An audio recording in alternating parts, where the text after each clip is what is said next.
Okay, ik Satini, Johan, Gunachish Hati Adi. Good to see you all. Thank you for coming today. And let's go ahead and get started.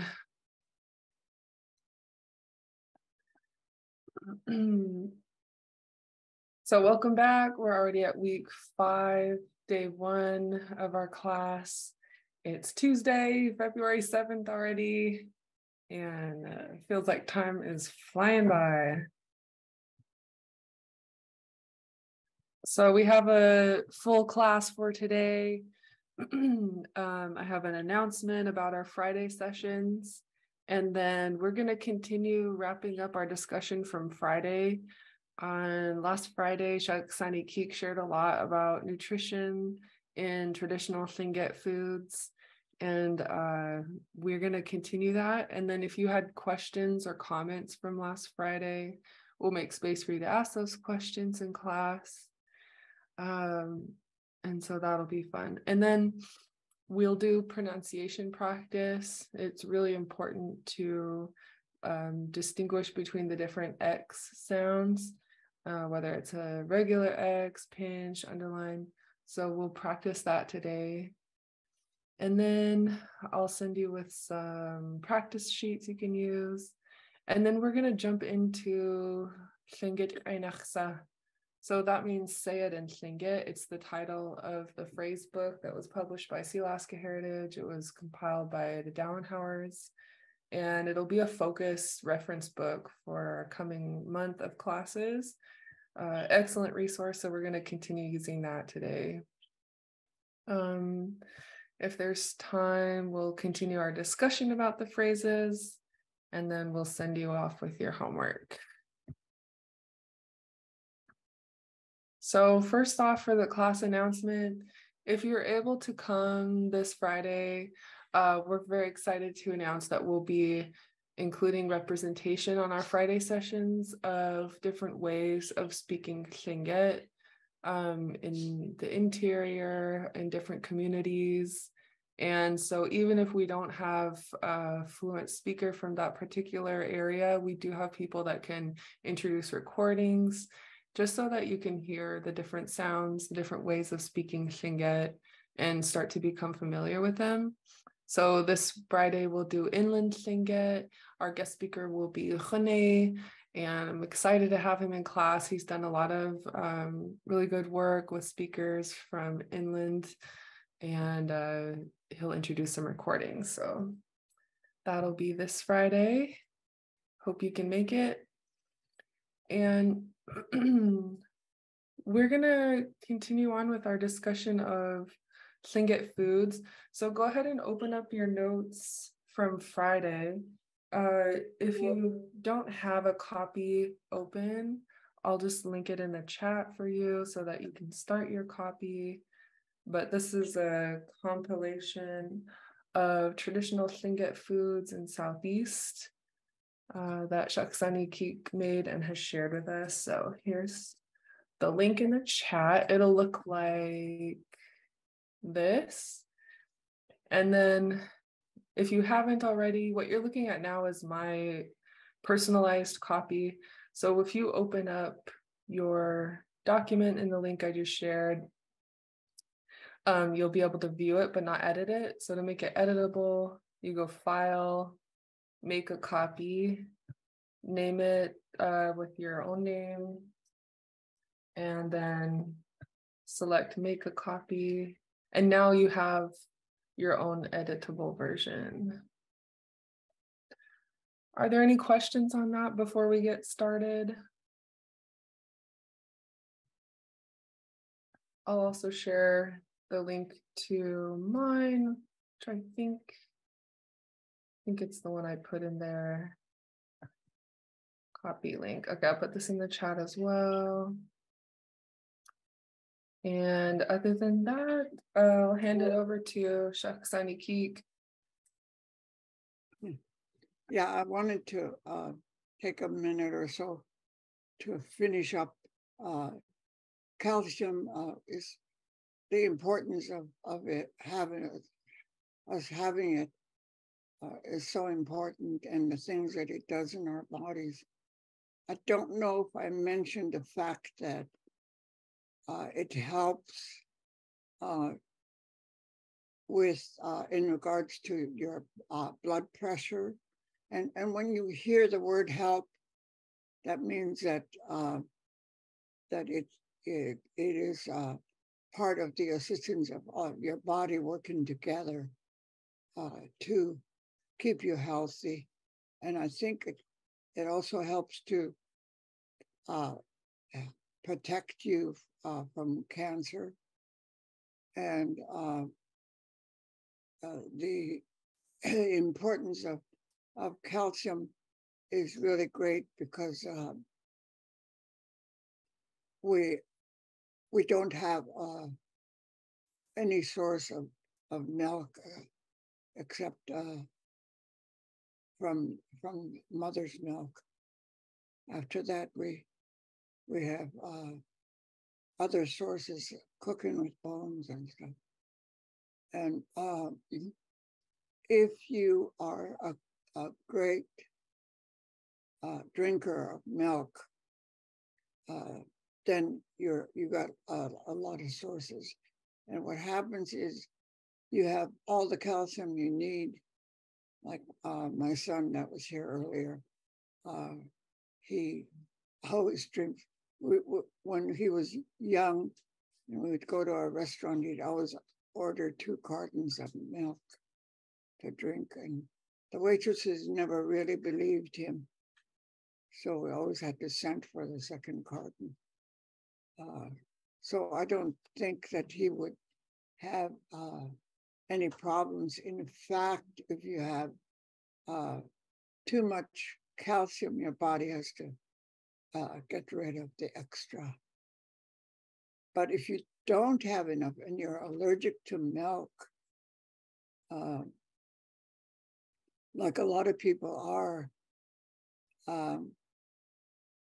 it's really difficult for your body to even make any use of calcium you might ingest. So I was told by some people, oh, well, calcium appears in leafy vegetables, which is true. If it was analyzed, there is calcium available in that.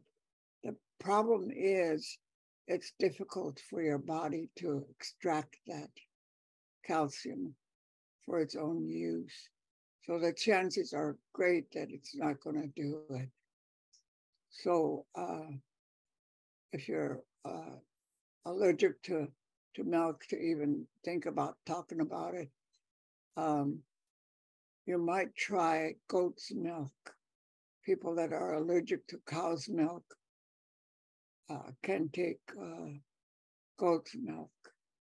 And my husband has a real preference for goat's milk. So it's always available in our refrigerator. And my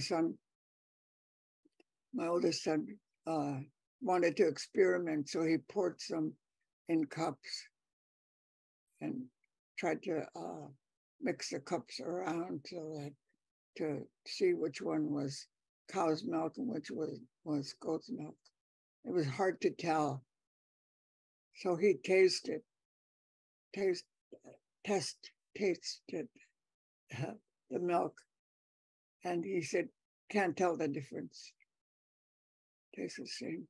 And they also add vitamin D to it, so it's a good source for milk. If you want to try it, it's expensive, but as an adult,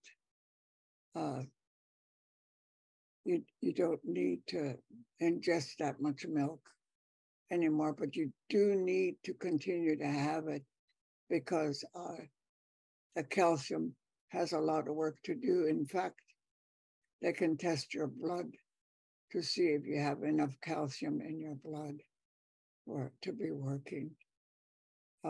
It does, actually, your body will kind of grab on to every bit of calcium that you have from uh, bones and cooking with bones and shellfish and things like that, um, it will grab onto every bit of calcium that you can get to use for your body.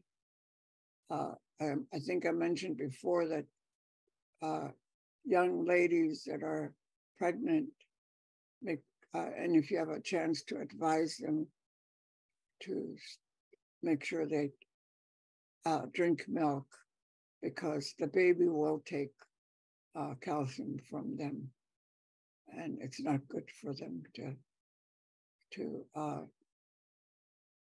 lose that calcium from their bones. I hope I have everything covered. I quickly had to go over iron. So the seal meat is all meats are really good sources, especially the liver is a good source of iron. And all meats that are dark, like the seal, very, very dark, because it has to store iron in its body. And iron carries oxygen. And that's why it's important to have iron. So the sources are from the fat, the meat of seal, liver, deer liver, heart, and kidneys, and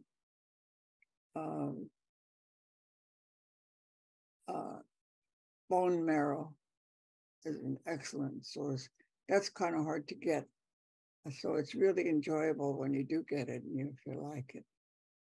So I want to invite you to ask questions. And if I don't know the answer, I will find out for you. So then we'll both get educated. So if you want to go ahead and ask questions.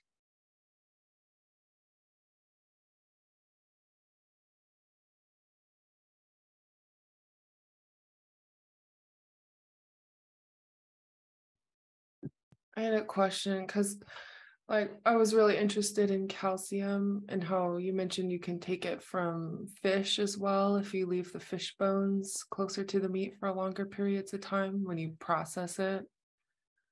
And so what are some of the ways you can do that? We were talking about chowder earlier. Uh-huh. You make a chowder, you put the backbone of the fish, and when it's cooked, the meat that's on the backbone will fall off real easy. So after it's cooked, then you can just fish out the bones, the backbone, and throw it away. Okay. Calcium will also leach into the soup. The other way is fish head soup. It has a lot of calcium in it. People kind of think it's strange to eat fish head soup, but it's actually very delicious. Mm-hmm. Because you have to cook the bones, and it takes quite a while to cook it. And forget about meatless or boneless meat, because it just it's a gadget they use to sell their meat. So if you get a deer or you get a moose, make sure that you hang on to the bones, the long bones, and cook them. It takes quite a while to cook it, quite a long time, like an hour or two to cook it, to season it. And the stew meat, I've gotten deer meat, stew meat, and it's all meat, no bones whatsoever. Okay. You know, we're all getting to the place where we're being sold on the idea of take the meat and take the bones and throw it away, you know. So any of those sources, it depends on how you cook, and you also get calcium from shellfishes. Okay, con las cheese.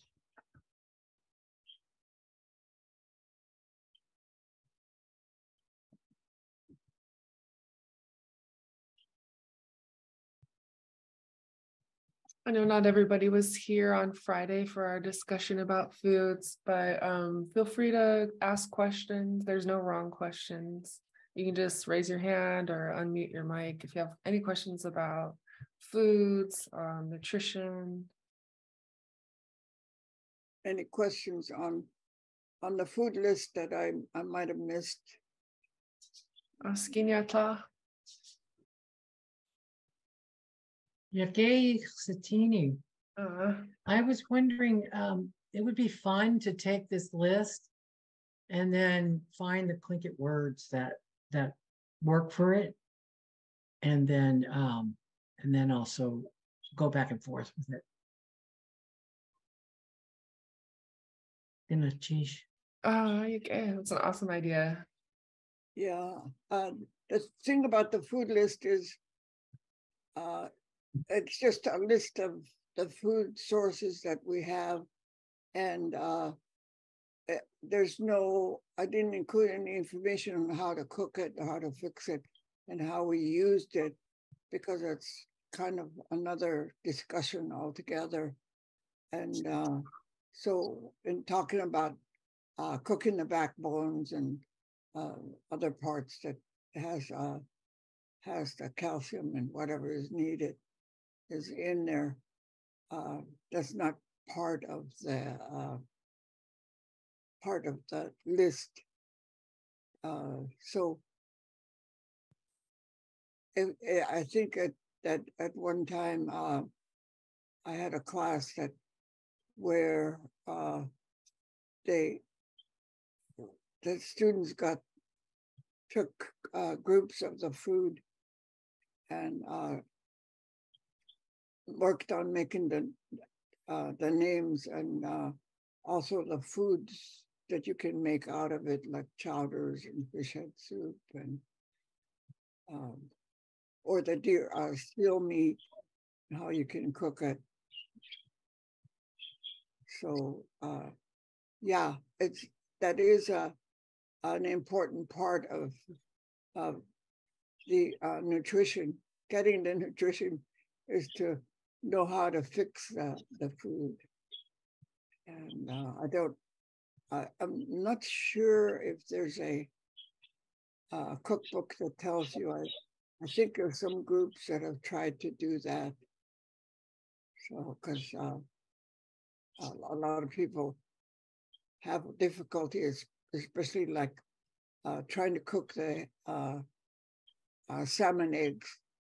And that takes quite a while, it's amazing because the eggs are kind of small, but it takes quite a while to cook it. So to make the soup.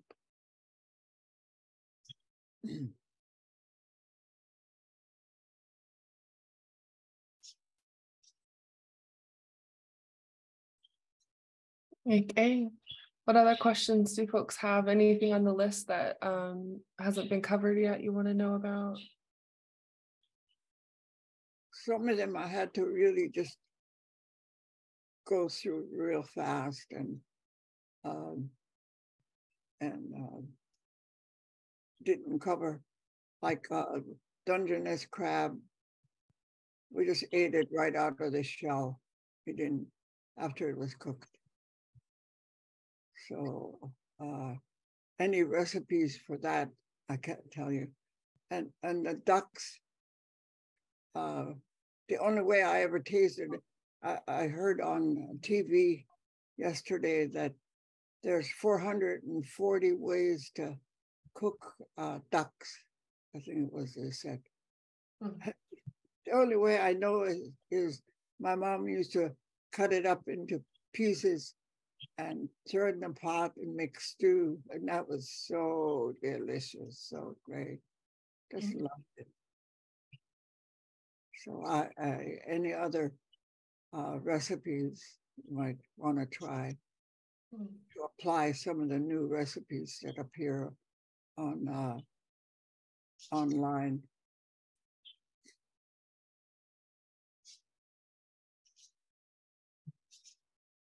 Yeah, somebody mentioned in the chat, this is wonderful information. I'll love to be able to go back and reference this material. Is anyone aware of a Lingit cookbook? I think Huna tried to do that. Now I can't even remember the source. It might be Marlene Johnson. I'm not sure if she was involved in that or not. I can't really remember about how to cook certain things. So some of it, like salmon eggs, we fermented, which means same thing as stink eggs. We just call it that, and you don't cook that. You just let it sit for a certain number of days. Make sure it's not tightly covered, otherwise you're going to be poisoned.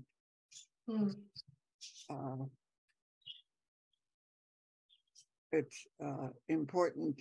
It is important to know how to do those. Like I mentioned, the berries that has to be cooked before you can eat it. The alderwood berries has to be cooked before you can eat it. So there's things like that you do have to know. But a lot of it is not complex. Seal meat, salmon, halibut, clams. We had a discussion about clams earlier. As a child, we never ate clams without seeing it. In other words, we didn't eat steamed clams. Never. We always crack them open and see if they're healthy and nice and strong, moving, so you can keep that. But if you open it and they're just kind of not fighting you, then that's one that you probably need to throw out. Get poisoned. And time of the year, the take clams is in Southeast is in the months that have ours. No clams. I was really shocked to find out people get clams here in June. They said, "You want to go?" I said, "No way. You're not supposed to eat clams in the summer." So, yeah, that's to protect from shellfish poisoning, right? yeah. Yeah. Yeah, just be careful when you use that, because if you steam them, and when it's cooked, they look the same. So you don't know which one was the bad one. So. Oh, we got some cool comments in the chat about Lingit cookbooks. One was Lingit Recipes by Pauline Duncan and Sitka. Yeah. Okay.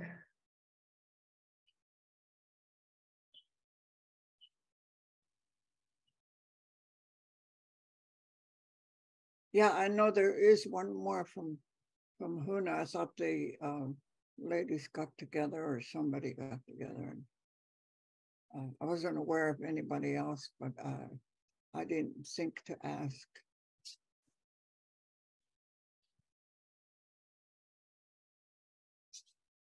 Okay, cool. Someone shared a link to the cookbook by Pauline Duncan, and I just opened it up.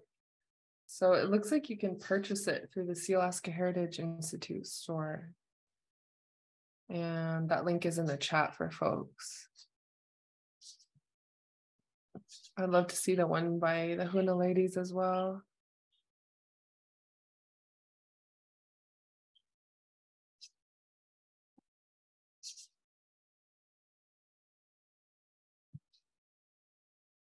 Okay. Any more questions about nutrition and Tlingit foods?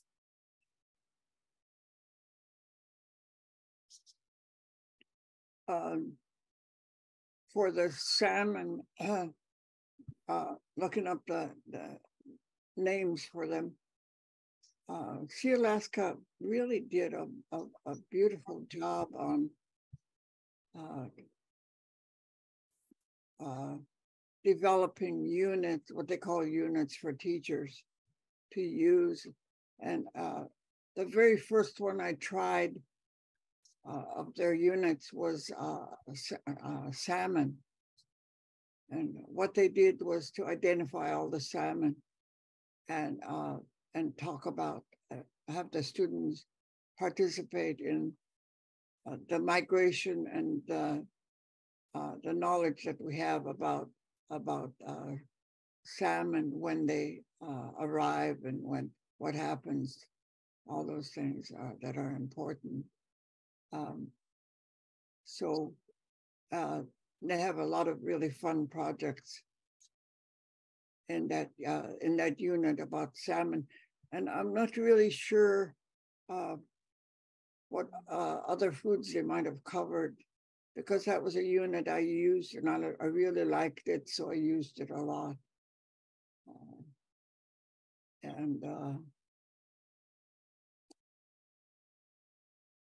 And I don't know if the units are still available. I'm just kind of surprised that they let go of a lot of things that ended up in Amazon. So. It looks like they still have their curriculum online, and I just put a link in the chat for folks if you're interested under Tlingit language. I found the unit on salmon, so yeah, I do really love these units they put together. Yeah, I think it'd be a good source because of the way they displayed everything and the names that are made available to them, and also it gives you other information about when they arrive and where, different places. So the people in Huna knew that the different rivers that the different salmon go up. So we have 5 rivers in Huna, and they're named after each one, each kind of fish. So that's a lot of fun to identify. Yeah, I love that. Hayash, did you have your hand up? I have a question. It's sort of a maybe there's an answer to it, maybe not. But I'm just referencing back in, I'm wondering if there's certain types of foods or certain parts of foods that are kind of held out for the more for the elders or for a powerful person, or just referencing back, I spent a lot of time in Samoa, and they would give the fish heads to the chief or to the principal of a school, or there was certain foods that would only come about once a year that were highly sought after and traded. And I'm just thinking if there's certain types of food that we've gone through that are viewed as more special kind of a thing than others. Yeah, the things that shocked me was as an elder, my sons would go down. One time we went to the Russian River in Kenai area, and there was just so many people casting and catching salmon. And, I watched really shocked when I realized they would cut off the head and the tail and the backbone, and take only the flesh of the salmon. The eggs and everything are tossed. And I could see it flying through the air, and I said, "Oh no!" And I walked over one time, and this two men, and one man was trying to help the new guy. Said, "How about here's how you cut it?" And so he cut off the head and the tail and threw it in the river, and opened up and got the eggs out and threw that out. And then he tried to show him how to cut out the backbone, but made such a mess. So he said, "Okay, you can try to cut the second one." So he started cutting, and he made such a big mess. And so I said, "Can I have the heads?" And the guy said, "Oh yeah, you can." After he mangled it to pieces, he said, "Here, you can just have the whole thing." Eggs and backbone and head and everything. So I was so happy. And I took that home, and I made chowder from the backbone and the tail, and then a fish head. I made soup, and then the eggs. I cooked that up and ate it with seaweed. And then the family had the meat, even though it was really cut up pretty badly. But, yeah, we used almost all parts to when we got it. And then the elders, it used to be I would ask people to give me fish heads, but a lot of people now eat it, so I don't get any hardly. So. It's a good question. I love that. And I wanted to add too, my aunties from Caltech told me whenever I would visit, she would have me help boil beaver's feet because it's really soft. And so we would boil it, peel off the skin, and then jar it. And I would bring it back for my grandma who lived in Anchorage. And that's a really good one for elders in the interior because it's soft and doesn't irritate your teeth and gums. But one thing they did say is that women before childbirth should not eat beaver because beaver have a really tight hip area. And so if you eat it, you could have difficult childbirth.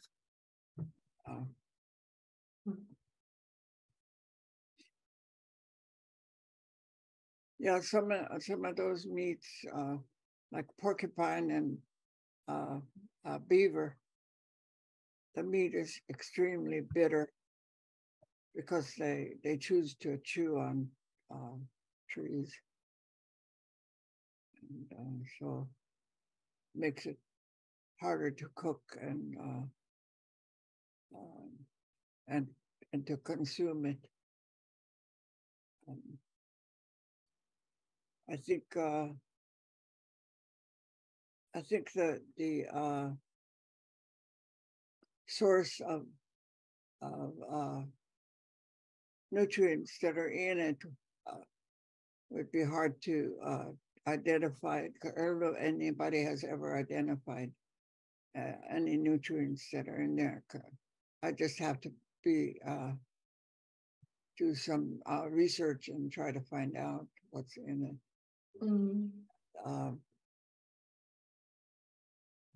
Yeah, I think we do have to.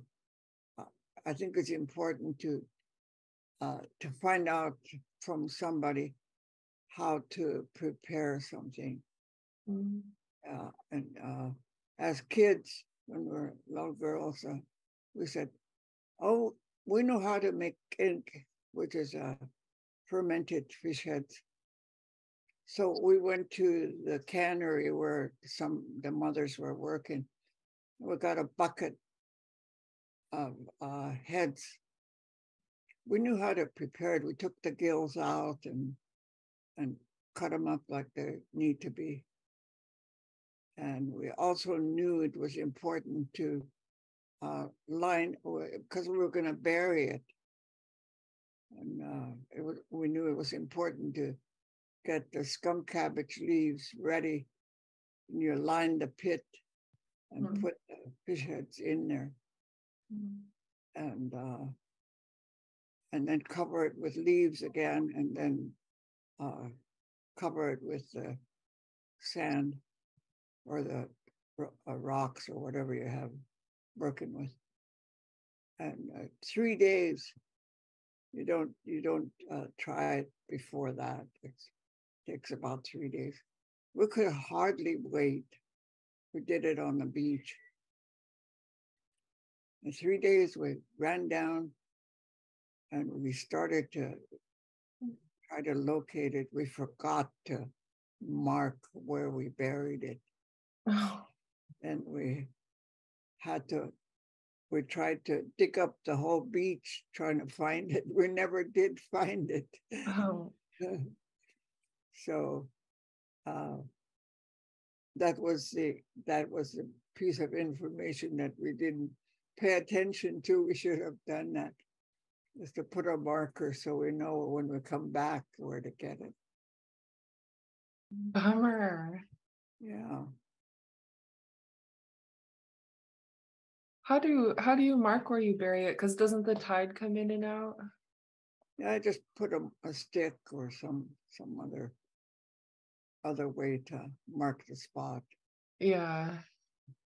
And you have to bury it where the tide comes, so that the tide washes out the heads every 6 hours. It goes in.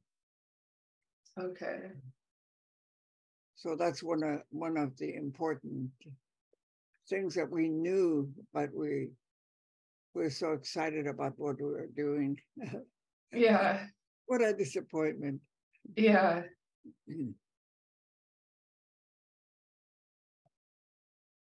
My friend and I were pickling bull kelp, and we thought, oh, we'll do half of them real spicy and add hot peppers.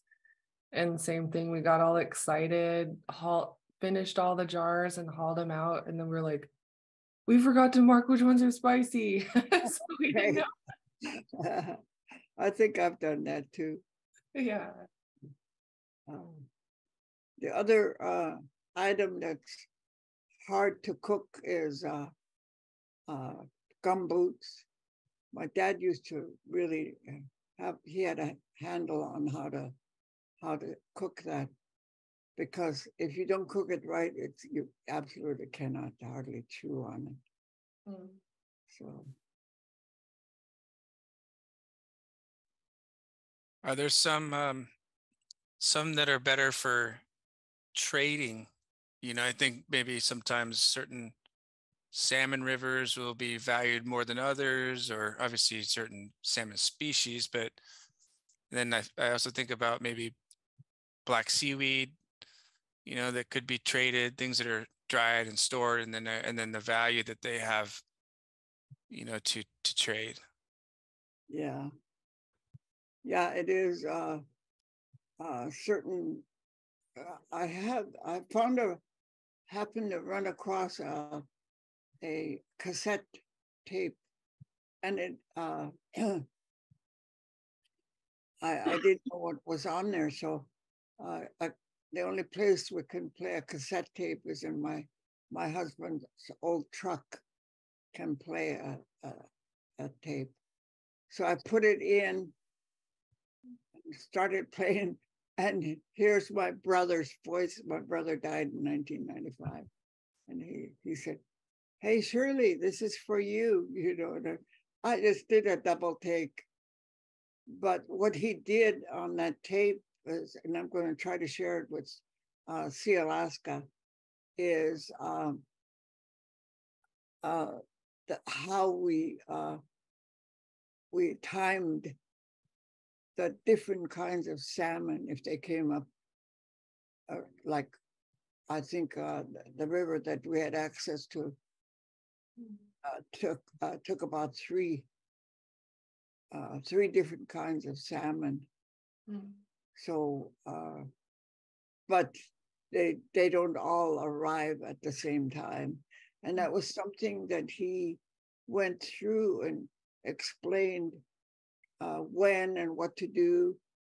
And the fish that was kind of hard, the salmon that was kind of hard to use, and but we did use it, was the dog salmon.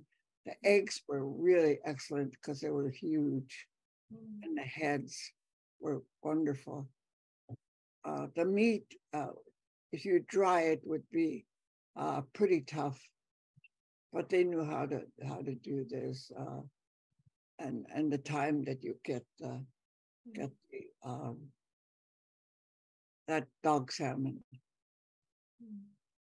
Also, my parents used to say there was a certain time in the summer when you don't get halibut because they're too fat, too much fat in the meat. So you just leave them alone during that time. And I forgot when that is.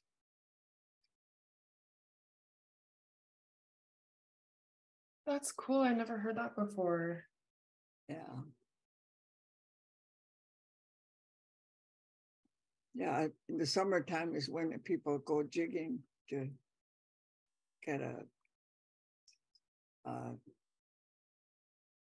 go to Homer and try to find somebody that'll take you for a couple $100 to go jigging. Yeah. Yeah. Yeah. Wow. We used to jig for halibut all the time. And what we had was these things that my dad would make. And it looked, to me, it looked exactly like a coat hanger. And on each end would be the hooks where you put the bait, and then the part hanging in the middle is the weight. So when you drop the line and you have it go all the way to the bottom of the ocean, when that rock, the weight hits the ground, you lift that up a little, so your hooks are floating. That's exactly at the right place. Yeah. And my mom used to say, you have to tell it to catch the fish. And Lingit say, where the agent the good cow. And so we used to talk to the fish line for it to make sure it catches the halibut. Can you please say that again? How where the agent the good. That means, yeah. It's using a lot of power to get down there and to catch the halibut. And you say the part to the halibut is jump right on it and bite it. Oh, cool. Yeah. I love that. I think I've heard it before and I had forgotten. Goodness, geez. Yeah.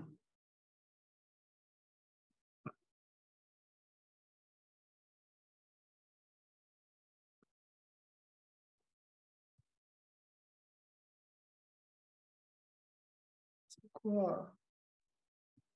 I love all these discussions about the context of language. I really appreciate it, Shirley, for you sharing at the level that you do. Yeah. Goodness, geez.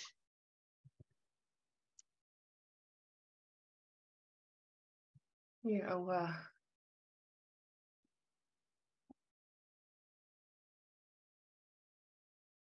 This is awesome. I don't want to cut this short. Does anyone have any other questions or comments about our food discussion?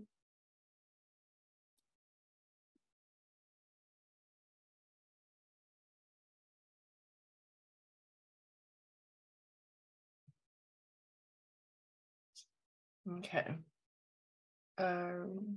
If not, we'll move on to pronunciation practice. Shaksaniki, did you have any other closing comments about foods? No, but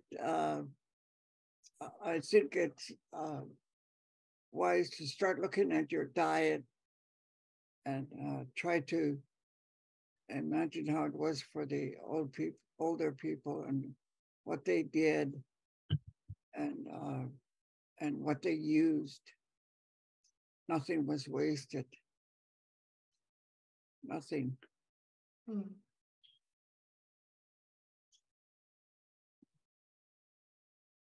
Yeah, this discussion definitely opened my eyes about bones of animals and how much calcium we toss away if we always get boneless foods. Even the salmon that they sell and halibut. When I buy a halibut from the guy, I always tell him, give me the backbone. Yeah. I can make chowder. Okay. They'll cut it up the way you want. So.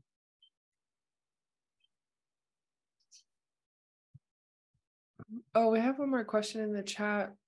Somebody asked, aren't there Lingit potatoes?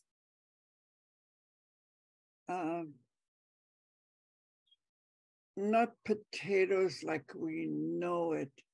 I know we're not farmers, so you know. I think some people tried to grow potatoes in Huna, as far as I know, and our family tried it and we got nothing. The thing that my brother told me about was the roots. I think it's the ferns.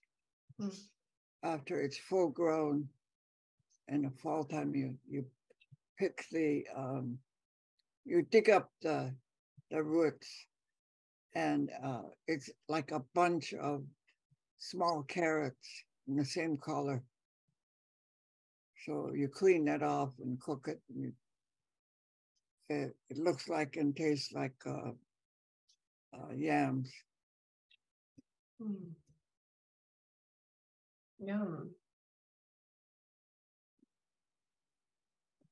So those must have lots of vitamin A. Yeah. Okay. A really good source. Okay. Yeah.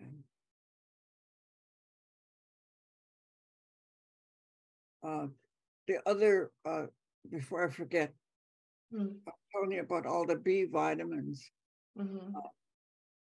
It goes all the way up to 9, and then it jumps to B12. And B12 is extremely important because it only comes from a meat source. So if you decide that you're going to try to be a vegetarian, it's a scientific diet, so make sure you get a study on how to do it. And make sure you have B12, because you have to have that in order to for your body to keep working good. Okay. So, and they do sell B12. Okay.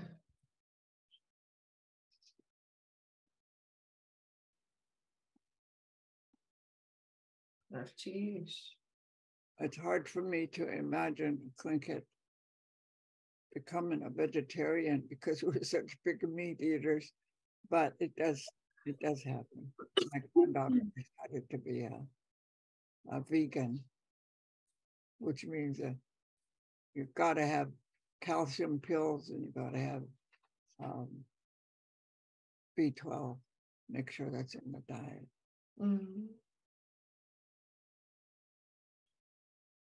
Okay.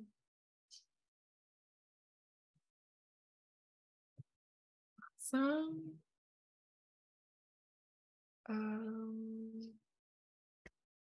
Okay. Excellent discussion.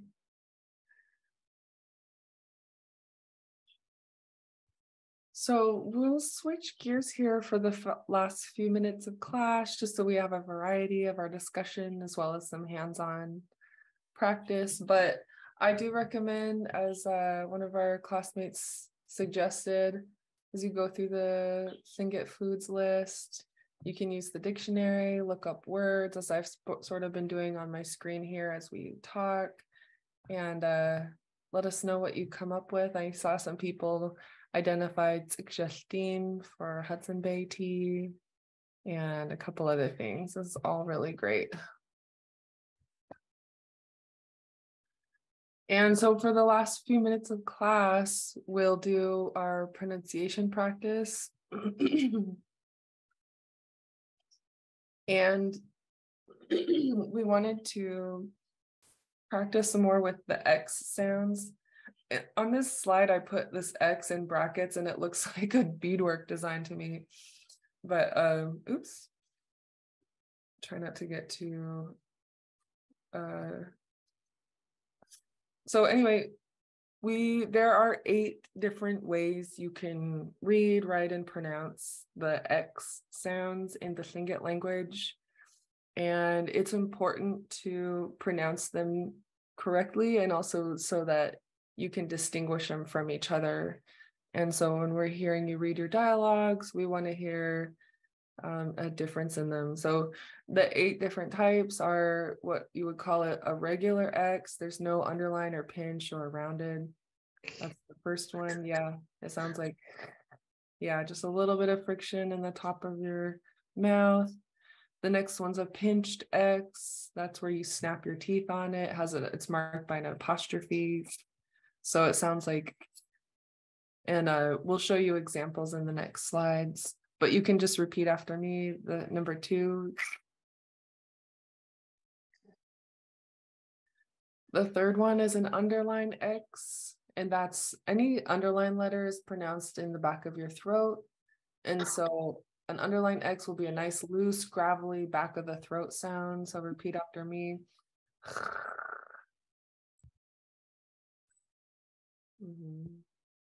Yeah, it's fine if you want to stay muted. You can unmute. It's up to you guys. The next one is rounded. So when I say rounded, I mean it has a W after it. And what you do is round your lips. So an XW is a rounded X, and that sounds like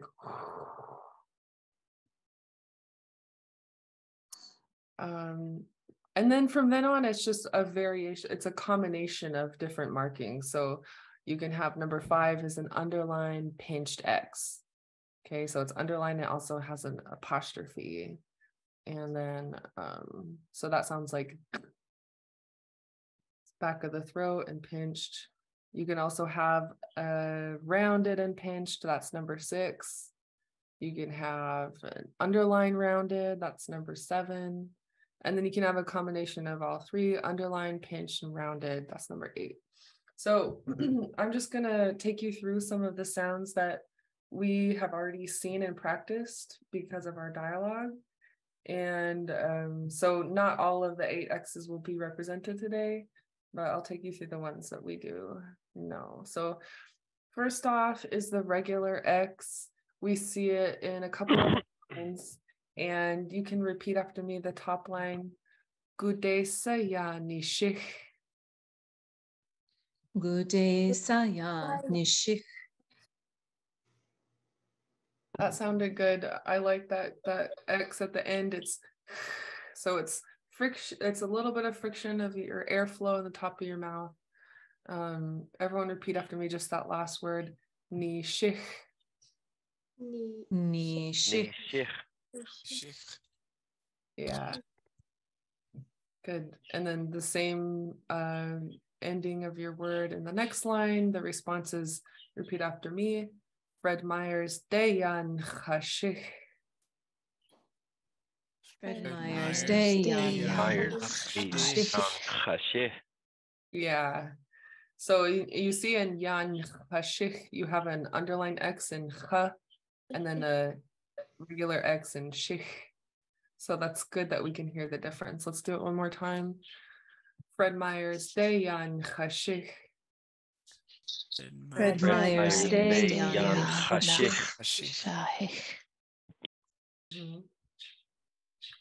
Aksani Cake, how did we sound in that one? Yeah, that was good.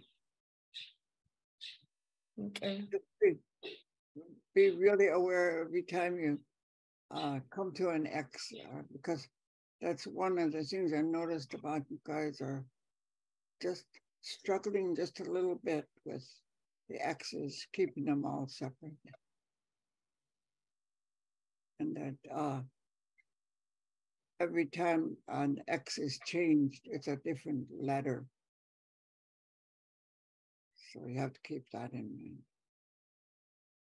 mind. Okay. So we'll do one more and then we'll close for the day and then we'll continue this on Thursday. But the second variety is the pinched X. So it's still on the top of your mouth here, but you're closing your teeth on it. So everyone repeat after me. Skoon. Spoon. Spoon. Yeah. And then the next line. Un gao saya.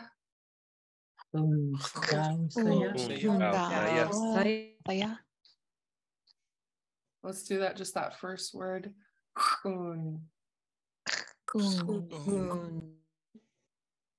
Yeah, that one can be tricky for folks because it's followed by that double O. So you're not stopping your air, you're just pinching it. Let's do it one more time.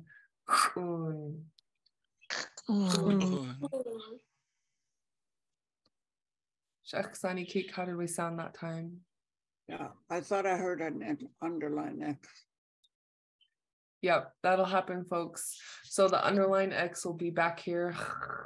But that's not what we're doing here. It's just pinch. So the friction is just between the top of your mouth and the top of your, or what do you call it? Yeah, roof of your mouth and top of your tongue. It's just up here and you kind of pinch it. So one more time. Un gao saya. And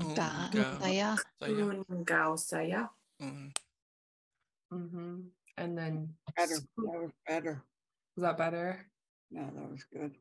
Okay. Awesome, folks. Well, goodness chi shati adi.